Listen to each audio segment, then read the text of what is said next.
वाईट ह्याच गोष्टीचं वाटतं की इतरांचा इतका आदर करणारा माणूस एका मुलीला अशा पद्धतीनं फसवू शकतो. काय मी फसवलं? किती अवघड असतं ना. ज्या माणसाला आपण चुकीचं समजतो, आपण दुःखात असल्यावर त्या माणसाच्या सगळ्याच गोष्टी आपल्याला बरोबर कसं काय वाटू लागतात.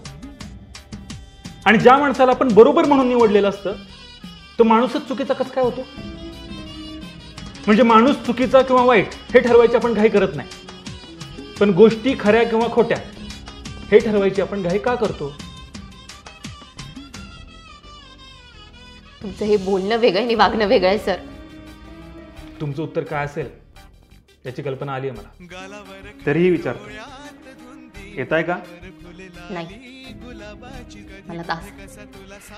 आणि जरी नसताना तरी तुमच्यासोबत कधीच कुठेच आले नसते.